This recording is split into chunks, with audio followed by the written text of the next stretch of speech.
मगर ये जो खबर है ये बता रही कि किस तरह से अरविंद केजरीवाल लौंड पने की राजनीति करता था। अरे मनीष जी, यही काम वो छठ से पहले 1 महीना पहले करवा सकता था, हर साल करवा सकता था, क्योंकि उसी समय यमुना चर्चा में आती थी। ये छठ के 7 दिन ही नहीं कर पाता था, लेकिन इसकी मंशा ही नहीं थी। ये सिगोफेबाजी राजनीति, ठगी वाली राजनीति, जालसाजी वाली राजनीति, ये वो करता था, लौंड पने की राजनीति जिसे कहते हैं। ये लोग 20 तारीख को जो शपथ ग्रहण होगा भाजपा का, और इसका जो शपथ ग्रहण हुआ था उसका अंतर आप दर्शक समझ लें। सर, हम लोग लगातार चुनाव से पहले एक बात कह रहे थे कि भाजपा को सिर्फ यमुना पर प्रहार, यमुना का मुद्दा बनाना चाहिए कांडी केजरी को लेकर के। और इंटरेस्टिंग ये हुई है कि सरकार जीत भाजपा की हुई, 2.5 दशक बाद भाजपा की सरकार दिल्ली में बन रही है। सीएम पद में कौन चयन होगा इसका नाम तो सामने नहीं आया, जो भाजपा का अपना स्टाइल है। अभी हमने महाराष्ट्र में देखा, तीनों राज्यों में देखा, अंतिम समय में ये लोग जो तुक्के मार रहे होते हैं अंतिम समय में पता चलता है। वैसे ही दिल्ली में ये तय हो गया कि रामलीला मैदान में ही शपथ ग्रहण समारोह होगा। ये मुझे बहुत चौंकाया, मुझे लग रहा है बड़ा शानदार डिसीजन है। लेकिन उससे भी महत्वपूर्ण, सरकार ने अभी शपथ ग्रहण हुआ नहीं, लेकिन यमुना की सफाई का जिस तरह से इस्तेमाल किया जाने लगा है, आज लगातार उसके वीडियोज आ रहे हैं कि कैसे, जैसे हमने अपने गंगा की सफाई अभी देखा होगा प्रयागराज में, बड़े पैमाने पे लोग जो हैं वो फूल माला से लेके नारियल डालते हैं और कुछ ही मिनटों में वो बाहर आ जाता है। यदि जिस पैमाने पर यमुना में प्रवाहित किया जा रहा है श्रद्धा के पुष्प, नारियल, यदि उसे छोड़ दिया जाए तो सोचिए यमुना की क्या स्थिति हो जाएगी, गंगा की क्या स्थिति हो जाएगी प्रयागराज में। ये सब चीजें लगातार यमुना को इग्नोर किया गया। अभी शपथ ग्रहण हुआ नहीं है, यमुना पे काम शुरू हो गया। ये वीडियो आज की है सर, ये उपराज्यपाल के आदेश पर ये काम शुरू हो चुका हुआ है। ये तो मनीष जी, ये खबर चली है, सब लोग देख रहे होंगे कि वहां पे काम शुरू हो गया है। मगर ये जो खबर है ये बता रही कि किस तरह से अरविंद केजरीवाल लौंड पने की राजनीति करता था। लौंड पने की राजनीति, बस चूतिया बना के निकल जाओ, कोई काम मत करो। मनीष जी, ये काम जो हुआ है, और इससे पहले जरा मैं बता दूं, जो आपने कहा कि हम लोग कह रहे थे, हम लोग नहीं कह रहे थे मनीष जी, सिर्फ हम ही लोग कह रहे थे। और ये बात 2-2.5 महीने पहले हम लोगों ने कहा था कि केवल यमुना को मुद्दा बना, तब कोई नहीं बोल रहा था, ना यूट्यूब पे ना उस पर, और बाद में भी कोई नहीं बोला। तो हम ही लोगों ने कहा था कि यमुना को मुद्दा बनाओ, और यमुना मुद्दा थी। और आज जिस तरह से यहाँ पे सक्रिय हुई सरकार, तो वो आप लोग देख रहे हैं कि सबसे पहले शपथ नहीं हुई सरकार की, और वहां पे यमुना सफाई का काम शुरू हो गया। लेकिन मैं कह रहा हूँ कि आज ये जो खबर थी, इससे ये सब क्लियर हुआ कि कितना नकारा निकम्मा तो था ही था, और कितना, क्या मैंने कहा, लोन पने, जैसे स्टूडेंट पॉलिटिक्स में राजनीति होती है, स्कूलों कॉलेजों में होती है।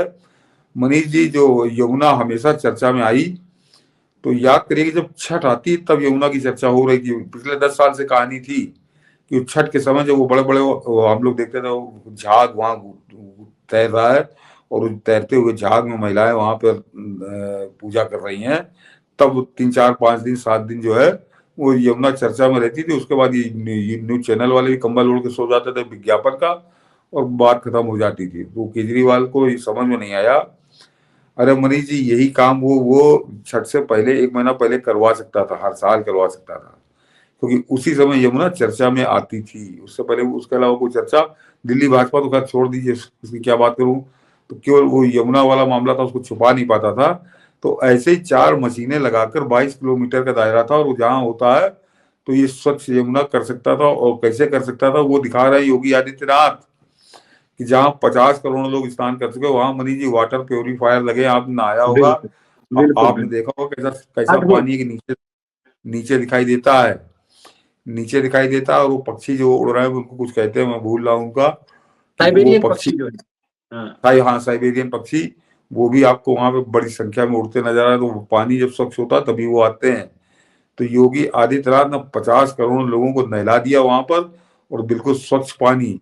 तो ये बेवकूफ आदमी ये छठ के 7 दिन ही नहीं कर पाता था, लेकिन इसकी मंशा ही नहीं थी। ये सिगोफेबाजी राजनीति, ठगी वाली राजनीति, जालसाजी वाली राजनीति, ये वो करता था, लौंड पने की राजनीति जिसे कहते हैं।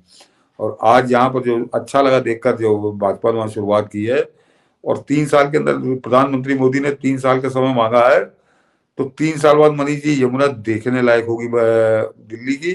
इसमें कोई शर्त लगा ले तो मैं शर्त लगाने को तैयार हूँ। बिल्कुल, और ये चीजें करके दिखाया गया। अभी हमने प्रयागराज में देखा है, और मैं तो गुजरात में देख करके आया हूँ साबरमती रिवर फ्रंट को। तो यदि वो किया जा सकता है तो जिसने किया हुआ है, मतलब ऐसा नहीं कि हाँ भाई कल्पना दिया जाए। प्रयागराज, हम तो कहते हैं कि प्रयागराज में जिसका दर लाखों लोग, देखिए करोड़ लोग हर डे आते हैं। अब सोचिए कि इतनी बड़ी संख्या में लोग नहा रहे हैं, नारियल, फूल, पुष्प, फल हाँ, प्रवाहित कर रहे हैं। तो सोचिए क्या स्थिति हो जाएगी यदि सरकार इसको इग्नोर कर दे। एक एक सेकंड में उसकी सफाई होती है। तो यदि प्रयागराज में यमुना साफ हो सकती है तो दिल्ली में क्यों नहीं हो सकती थी? ये क्यों नहीं हो बताता है सकती? कि इस आदमी ने कैसे खेला है। लेकिन सर, इसका एक और खेल था रामलीला मैदान से। आज खबर आई जब मैं वीडियो देख रहा था कि रामलीला मैदान में ही साफ सफाई शुरू हुआ। मतलब मीडिया को तब पता चला कि रामलीला मैदान में ही शपथ ग्रहण होगा। ऐसा कुछ भी जानकारी नहीं थी। जब एकाएक देखा गया कि रामलीला मैदान में साफ सफाई हो रहा है तो पता चला कि क्या क्या तैयारी हो रही है। तो पता चला शपथ ग्रहण समारोह यही होगा। तो अब तो जो बड़े बड़े तोपची हुआ करते थे उन सब की स्थिति यही हो गई हुई है कि उन्हें कुछ पता नहीं चलता। शपथ ग्रहण समारोह, केजरी की उत्पत्ति रामलीला मैदान से हुई। उसने दोनों शपथ ग्रहण यही किया। इससे पहले रामलीला मैदान में शपथ ग्रहण की परंपरा नहीं थी। ये कांडी केजरी को रामलीला मैदान में जो पैदा हुआ, क्या वहीं कब्र बना देने की तैयारी है क्या? ये स्टैंड क्यों लिया गया? इसने भी अपना शपथ ग्रहण मनी जी एक रामलीला मैदान ही किया था। दोनों दोनों शपथ ग्रहण उसी वहीं किया था इसने। लेकिन अभी ड्रामेबाजी। जो लोग 20 तारीख को जो शपथ ग्रहण होगा भाजपा का, और इसका जो शपथ ग्रहण हुआ था उसका अंतर आप दर्शक समझ लें कि मूछ कबाल और पूंछ कबाल जो फर्क होता है, भैंस की पूंछ कबाल और आदमी की मूछ कबाल में जो फर्क होता है, वो अंतर आपको बड़ा स्पष्ट नजर आएगा कि कैसे शपथ ग्रहण समारोह, उसकी क्या गरिमा होती है और किस तरह से उसको संपन्न किया जाता है। देखने लायक होगा बहुत, क्योंकि प्रधानमंत्री मोदी की खुद की रुचि पूरे चुनाव के दौरान रही और इस मामले में भी बहुत गहन रुचि वो ले रहे हैं। तो शपथ ग्रहण बड़ा अद्भुत होगा, अद्वितीय होगा, और इसका अंतर बताएगा कैसे घटिया सड़क छाप लोग आ गए थे और कैसे सड़क छाप तरीके से वो शपथ ग्रहण को भी निपटाते थे। और बाकी मनीष जी वहां पे शपथ कौन लेगा, मेन तो इस पर है पूरा दारोमदार, और उसको लेकर तरह तरह के कयास लग रहे हैं। चलिए, वो कयास लग रहे हैं, ये स्टाइल इनका है। जब महाराष्ट्र जैसे राज्य में सब कुछ क्लियर होने के बाद भी आखिरी समय तक कयास ही लग रहे थे। अभी छत्तीसगढ़, मध्य प्रदेश और राजस्थान में भी, तो दिल्ली में भी यही होगा। इसलिए मगर मूल जो महत्वपूर्ण मुझे लगा कि यमुना की सफाई, और उसी ढंग से, मतलब अभी तो सरकार और कुछ बना ही नहीं, अभी चीजें हुई नहीं। लेकिन यदि इंटेंशन हो, नियत हो, तो क्या कुछ हो सकता है। वो यमुना की हाँ, सफाई में साफ साफ दिखने लगा है। मैं जब प्रयागराज की बात कर रहा था तो वो दृश्य मेरे सामने भी आया कि देखिए, प्रति सेकंड आपने देखा होगा, आपने जब स्नान किया होगा, ये कंटिन्यूअसली ये चल रहा होता है कि कैसे जो हाँ, त्रिवेणी में, जो संगम में जो इस तरह के जो नारियल है, और देखिए कि हजारों लाखों लाख की संख्या में प्रवाहित हो रही होती है और हाँ, थोड़ी देर के अंदर ये सफाई हो जाती है। तो यमुना को जो सालों तक प्रदूषित किया गया, यदि साल में 1 महीने भी इस तरह का मुहिम चला दिया होता कांडी केजरी ने, तो हाँ, यमुना में मैं डुबकी लगाऊंगा, बीबी के साथ डुबकी लगाऊंगा, ये नौटंकी करता रहा, इसकी जरूरत नहीं थी। नहीं इसीलिए पड़ती। उदाहरण के साथ है कि चीजें हो सकती है। मगर मुझे और अच्छा ये लगा कि इसकी कब्र यमुना के साथ साथ रामलीला मैदान में ही खोदी जाएगी। तो इंतजार कीजिए 20 तारीख का संभवतः शपथ ग्रहण 4:30 बजे का समय तय किया गया है। तो क्या कुछ खुलता है जी। नहीं मनीष जी, इसकी खबर तो खुद के देखिए, ये आदमी जो इसने चरित्र दिखाया है पिछले 10 साल का, ये 5 साल विपक्ष की भूमिका निभाने में ये आदमी सक्षम ही नहीं है। ये सिगुफे वाले लोग हैं, ये हथकंडे वाले लोग हैं। इन्होंने 2011-12 में आके बवाल किया और 13 में चुनाव जीत गए, तो ये 2-3 साल तो 2 साल तक का तो झेल सकते हैं। ये 5 साल यहाँ पे विपक्ष में बैठना, 5 साल में इनके 75 कर्म हो जाएंगे। ये पार्टी कितने छिन्न भिन्न होगी। और अभी वो जूता लेके खड़ा होगा पंजाब में, अभी रुक जाइए, 6 महीने का नहीं, समय है उसके दिल्ली में बाद। भी देखिए ना, इस कांडी केजरी गिरोह का सिर्फ ऐसा कोई जो तिहाड़ रिटर्न गैंग का ही नहीं, वो जो एक बॉनी सीस की जो है एक, वो भी जो उत्पात मचाती थी, इसके सामने हंसती थी उसके तरह, वो भी बाहर है। तो कोई हाँ, ऐसा जो उत्पाती है वो सबको पब्लिक ने हरा दिया। और बहुत अच्छी बात मुझे एक चीज नजर आई कि आमतौर पे जो जेल जाता है तो विक्टिम कार्ड खेलता है। लालू ने बिहार में खेला, अभी हाल में देखिए हेमंता बिस्व शर्मा, हेमंत सोरेन हूं, या फिर इनफैक्ट सोचिए अमृतपाल, आतंकवादी अमृतपाल, कश्मीर का क्या नाम है उसका, जो इंजीनियर राशिद है, सब जीता। सिर्फ यही चिरकुट हारा, पूरा गैंग इसका हारा। तब भी ये सब बेशर्मी के साथ कहते हैं। तो पब्लिक ने सबको बता दिया कि दिल्ली में तुम तिहाड़ रिटर्न थे, लोकसभा में 7 का 7 सीट हारे, विधानसभा चुनाव में पार्टी हारी, खुद भी हारा।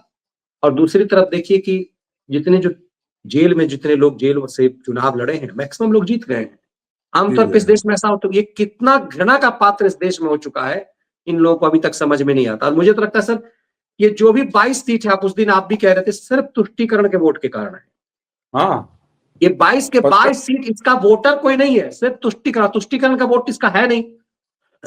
तुष्टीकरण के वोटर इसको प्रेम नहीं करते, उनकी तो मजबूरी है कि मोदी को हराना है, इसीलिए कांग्रेस चूंकि हार रही है। इसका मतलब है कि ये 0/सन्नाटा है दिल्ली में। तो आगे देखिए होता है क्या। चलिए, इस विश्लेषण को हम लोग यही विराम देते हैं। जय हिंद, वंदे मातरम। वंदे मातरम।